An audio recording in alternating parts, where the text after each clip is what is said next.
With me now from the Heritage Foundation, Lieutenant Colonel James Carafano. Thanks for joining us tonight. Good to be with you. Great. So it looks like the Trump administration is putting the ball into Biden's court with regard to Iran.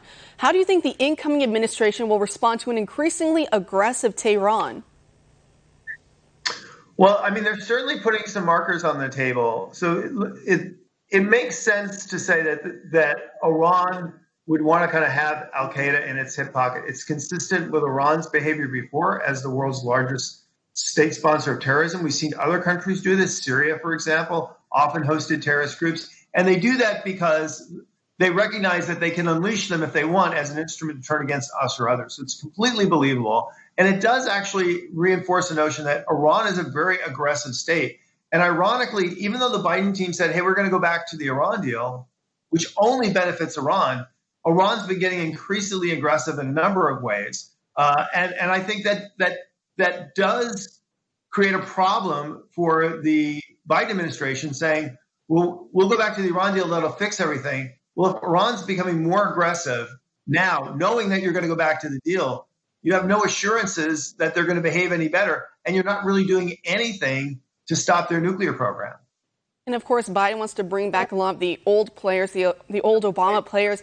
John Kerry, for example, we all know his secret backdoor dealings with Iran, and also now Biden's new CIA pick as well. He reportedly has led secret back channel talks back during the JCPOA negotiations. What does that tell you about Biden's policy and outlook toward Iran going forward? Well, they've created a real problem for themselves. Going back to the Iran deal only benefits Iran. And since they've already said that, and now the Iranians are incredibly aggressive, if they go back to the Iran deal, they'll look even weaker. So the Iranians, for example, said, look, they're going to enrich to 20% uranium enrichment. So uranium, you enrich it a little bit, you use it for nuclear fuel. If you enrich it a lot, you can use it for a nuclear bomb. 20% is way more than you need for nuclear fuel. It's a gross violation of JCPOA. And it's actually 90% of the work you need to get to nuclear weapons grade uranium, right? It's the 20% is the really hard part. The rest of it to get to 90% is actually pretty easy.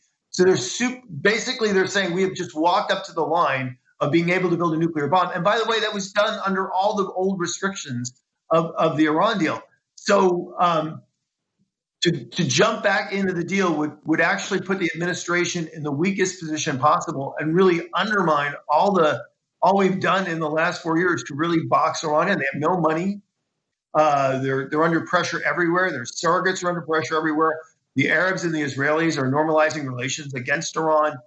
Everything is against them now. And literally, to jump into the Iran deal would be a lifeline to Iran. And actually, all that would do is make the American presence and position in the Middle East infinitely harder. It would be the single most self-destructive act that an incoming administration could make. And to your point, it could threaten the existence of the Abraham Accords, as you were mentioning as well. We see Iran growing increasingly aggressive uranium enrichment, but also they're seizing foreign tankers as well. They're issuing threats again against President Trump over the killing of Qasem Soleimani last year. So what's the future when it comes to the Abraham Accords and the peace in the Middle East that the Trump administration fought so hard for?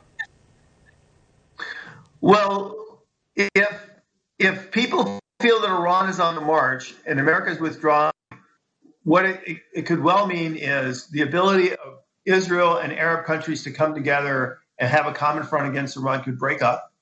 It could open the door for China to increase its influence in the region. It could open the door for Russia.